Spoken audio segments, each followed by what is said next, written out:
Salam dan bahagia. Kembali berjumpa dengan saya Lisa Christine Anggraini, calon guru penggerak angkatan 7 dari Kabupaten Jepara dalam video koneksi antar materi modul 1.1 hingga 1.4 tentang budaya positif. Budaya positif merupakan perwujudan dari nilai-nilai atau keyakinan universal yang diterapkan di sekolah.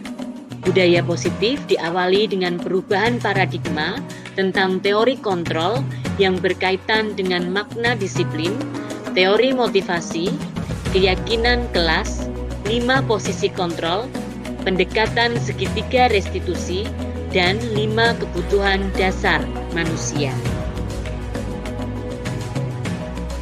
Makna disiplin adalah belajar kontrol diri untuk mencapai tujuan mulia menjadi pribadi sesuai dengan nilai-nilai yang kita hargai. Disiplin positif dapat terbentuk jika murid termotivasi secara intrinsik, yaitu motivasi yang timbul karena kesadaran diri sendiri.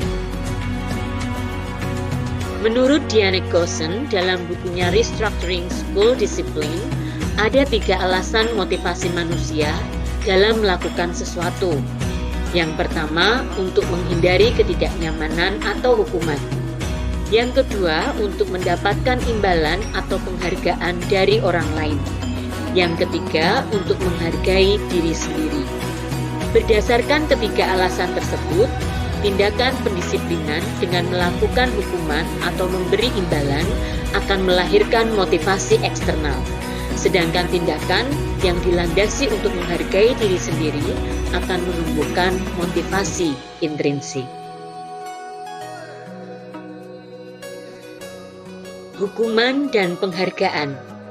Bahwa penghargaan berlaku sama dengan hukuman dalam arti meminta atau membujuk seseorang dengan tujuan tertentu. Dorongan yang ditimbulkan bersifat eksternal dan ada faktor ketergantungan. Keyakinan kelas merupakan nilai-nilai kebajikan universal yang disepakati sebagai nilai yang dihargai oleh murid. Nilai kebajikan universal tertuang dalam profil pelajar Pancasila, yaitu beriman dan bertakwa pada Tuhan Yang Esa dan berakhlak mulia, berkebinekaan global, gotong royong, mandiri, kreatif, dan bernalar kritis. 5 posisi kontrol yang diterapkan seorang guru dalam melakukan kontrol terhadap murid, yaitu yang pertama sebagai penghukum, yang kedua pembuat rasa bersalah, yang ketiga sebagai teman, yang keempat sebagai pemantau, dan yang kelima sebagai manajer. Untuk menumbuhkan motivasi intrinsik murid dalam melakukan keyakinan kelas, pendidik dapat menerapkan pendekatan segitiga restitusi. Segitiga restitusi adalah proses menciptakan kondisi bagi murid untuk memperbaiki kesalahan mereka, sehingga mereka bisa kembali pada kelompok dengan karakter lebih kuat. Segitiga restitusi terdiri dari 3 tahapan. Tahapan yang pertama adalah menstabilkan identitas. Dapat dilakukan dengan menggunakan kalimat-kalimat, setiap orang pasti pernah melakukan kesalahan. Tidak ada orang yang sempurna. Melakukan kesalahan adalah hal yang wajar. Tahapan yang kedua adalah validasi tindakan yang salah. Dilakukan dengan menggunakan kalimat, setiap tindakan pasti ada alasannya. Tahapan yang ketiga adalah menanyakan keyakinan dengan menanyakan keyakinan kelas apa yang telah kita sepakati. Tindakan yang dilakukan oleh seseorang dilatar belakangi oleh alasan tertentu yang berkaitan dengan pemenuhan kebutuhan dasar manusia. Ada 5 kebutuhan dasar manusia, yaitu yang pertama kebutuhan bertahan hidup atau survival, yaitu kebutuhan yang berkaitan dengan fisik, seperti makan, tidur, tempat tinggal, dan sebagainya. Yang kedua adalah kebutuhan cinta dan kasih sayang atau penerimaan. Yang ketiga, kebutuhan penguasaan atau pengakuan akan kemampuan. Yang keempat, kebutuhan kebebasan atau kebutuhan akan pilihan. Dan yang kelima adalah kebutuhan akan kesenangan.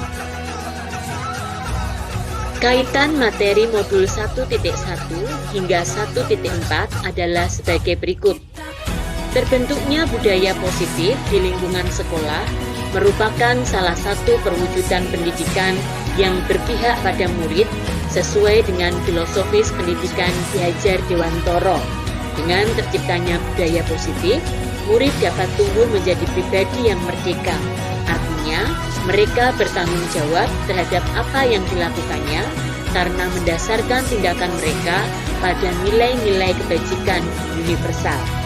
Setiap perilaku disiplin yang mereka lakukan lahir dari kesadaran pribadi, memiliki motivasi intrinsik, bukan karena perintah, hukuman, ataupun penghargaan yang diberikan oleh orang lain yang dikenal dengan motivasi ekstrinsik. Budaya positif dapat terwujud apabila guru menerapkan nilai-nilai dan peran guru penggerak. Nilai yang diterapkan yaitu berpihak pada murid, kolaboratif, mandiri, reflektif, dan inovatif. Untuk mewujudkan budaya positif, diperlukan kerjasama seluruh elemen sekolah. Oleh karena itu, guru harus dapat menjalankan perannya sebagai pendorong kolaborasi untuk mengajak seluruh elemen sekolah terlibat dalam pembentukan budaya positif di sekolah.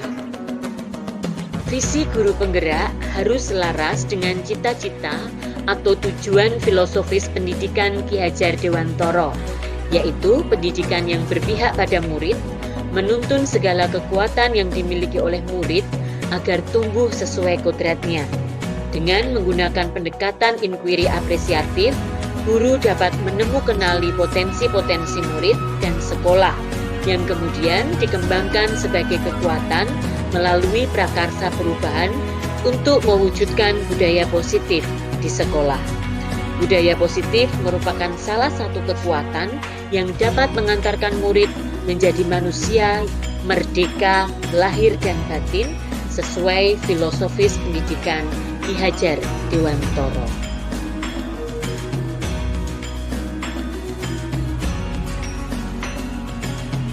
Setelah mempelajari modul 1.4 tentang budaya positif, hal yang menarik yang saya rasakan adalah wawasan saya menjadi terbuka tentang menanamkan disiplin positif pada murid sebagai bagian dari budaya positif di sekolah. Disiplin positif dapat terbentuk jika murid termotivasi secara intrinsik untuk menghargai diri mereka sendiri dengan menjadi pribadi sesuai dengan nilai-nilai yang mereka hargai. Nilai-nilai yang dihargai murid adalah nilai-nilai kebajikan universal yang dituangkan dalam keyakinan kelas yang tercermin dalam profil pelajar Pancasila. Pendidik membantu murid menumbuhkan motivasi intrinsik dengan menempatkan diri sebagai manajer dalam posisi kontrol, menerapkan pendekatan segitiga restitusi untuk membantu murid memperbaiki kesalahan, serta memahami 5 kebutuhan dasar manusia yang menjadi latar belakang munculnya suatu perilaku tertentu. Setelah mempelajari modul 1.4, terjadi perubahan cara berpikir dalam menanamkan disiplin positif pada diri murid. Dari yang semula berpikir stimulus respon berubah menjadi teori kontrol atau pilihan. Saya menjadi lebih bersemangat untuk mencoba mempraktekannya di lingkungan sekolah. Pengalaman penerapan budaya positif yang pernah saya lakukan, yaitu pada saat menghadapi siswa yang seringkali terlambat, saya berupaya melakukan segitiga restitusi untuk menumbuhkan motivasi intrinsik agar siswa tersebut tidak terlambat lagi datang ke sekolah. Perasaan yang saya rasakan setelah mencoba menerapkan budaya positif melalui pendekatan segitiga restitusi, saya merasa senang karena bisa menempatkan diri sebagai manajer dalam posisi kontrol dan melakukan pendekatan segitiga restitusi untuk menyelesaikan atau memperbaiki kesalahan siswa. Hal itu membuat saya semakin termotivasi untuk menyampaikan pentingnya disiplin positif kepada rekan-rekan sejawat agar dapat berkolaborasi membentuk budaya positif di sekolah. Hal baik terkait konsep penerapan budaya positif. Yang pertama, murid mulai menyadari pentingnya disiplin positif sehingga membuat mereka berpikir dalam melakukan sebuah tindakan. Yang kedua, hubungan murid dengan guru menjadi lebih baik karena image guru sebagai yang ditakuti mulai bergeser menjadi yang dihormati. Sebelum mempelajari modul budaya positif, saya seringkali menempatkan diri pada posisi kontrol sebagai pembuat rasa bersalah dan sebagai teman. Yang saya rasakan ketika berada pada posisi tersebut adalah kurang nyaman, karena murid seringkali tergantung kepada saya dalam menentukan perilaku disiplin mereka. Setelah mempelajari modul ini, saya berusaha untuk menempatkan diri sebagai manajer, sehingga dapat membantu murid menumbuhkan motivasi intrinsik dalam menunjukkan perilaku disiplin mereka. Pengalaman menerapkan segitiga restitusi, yaitu saya dapatkan ketika melakukan dialog dengan murid untuk menyelesaikan permasalahannya. Secara tidak sadar, saya telah melakukan segitiga restitusi pada bagian menanyakan keyakinan dengan mengajukan pertanyaan, apakah tindakan yang dilakukan oleh murid tersebut sudah sesuai dengan tata tertib sekolah. Hal penting untuk dipelajari dalam menciptakan budaya positif, yaitu memahami nilai dan peran sebagai guru penggerak dalam mendorong terwujudnya disiplin positif, melakukan kolaborasi dengan semua elemen sekolah, termasuk orang tua dalam upaya menciptakan budaya positif. Demikianlah paparan mengenai koneksi antar materi modul 1.1 hingga 1.4 tentang budaya positif. Terima kasih atas perhatiannya. Salam dan bahagia.